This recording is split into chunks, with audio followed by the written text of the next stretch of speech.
Our goal is to make sure that our patients get home so that they can be with their family, their loved ones, and enjoy this beautiful area of Georgian Bay. I'm Dr. Mike Randazzo. I'm an internal medicine specialist here at Collingwood General Marine Hospital. When I was 4 years old, I was on the playground, and my father asked me, "Michael, what do you want to be when you're older?" And I said, "Dad, I want to be a doctor."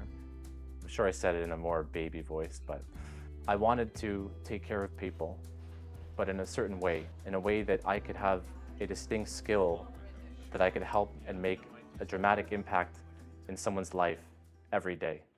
I want to tell you a story about Matthew. My name is Matthew Zuccarini. And I'm Amanda Bellisario.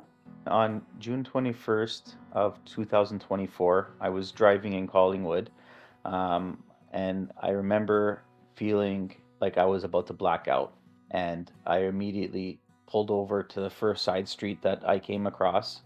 And I thought to myself, I need help. And I thought I can either call 911 right now, or I can call my wife, Amanda.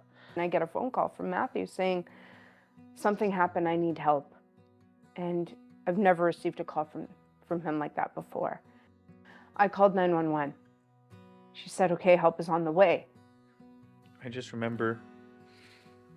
remember the doctors bringing me in to the hospital. I remember looking up when I was on the stretcher, seeing all the lights going above me as they were pushing me on the stretcher through the hallway to get in the emergency room. And I remember all the doctors looking at me, and I remember looking up and I saw Dr. Randazzo there, and they were just figuring out what to do. They were checking my blood pressure, trying to get on the same page from the paramedics what was going on. They realized I was in ventricular tachycardia. And this is where my role comes in. We have to stabilize Matthew. We have to make sure that he does not go into that rhythm again, because the next time could be the last time. And so a decision had to be made to electrically cardiovert him and shock him back into a normal rhythm. And I just looked up and I said, "You do whatever you have to do." And that's when I blacked out.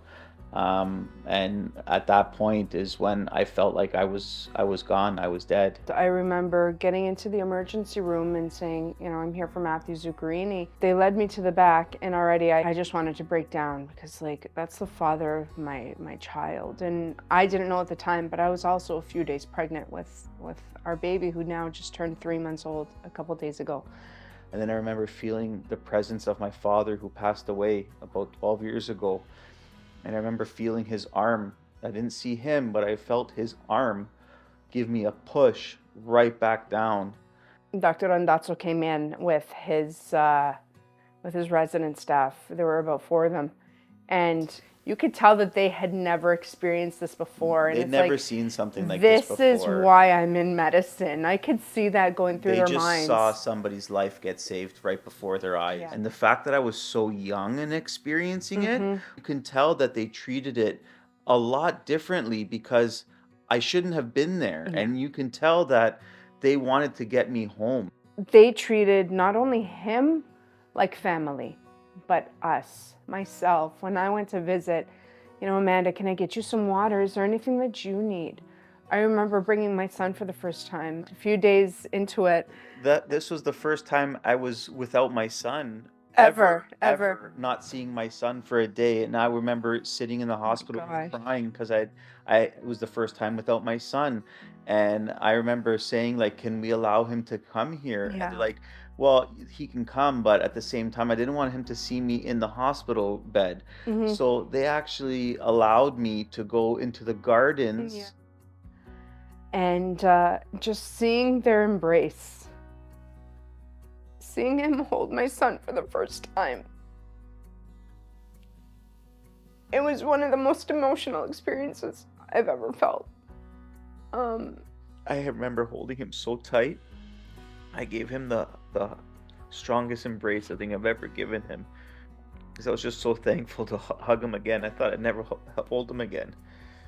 Yeah. We have pictures of that moment, and it's something that we'll never forget. I'll never forget it. It was beautiful, and it's thanks to the hospital that we have these precious moments. Thank you to the hospital that we were able to bring Matthew home and have more time with him. 9 months later, I got to witness the birth of my beautiful daughter. Yeah.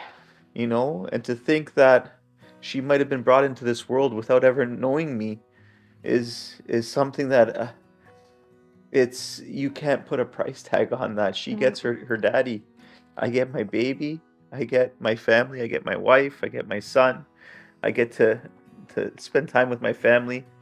I feel like I'm on borrowed time now. Like I realize that I may not be here had it not been for the doctors and staff in Collingwood at the hospital that saved my life.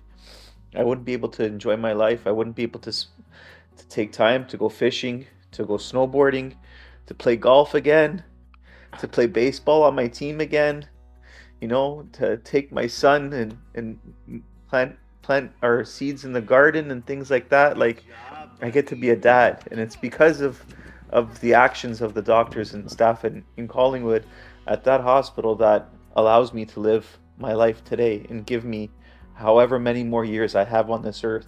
And I'll be forever grateful that I'm here today because of them.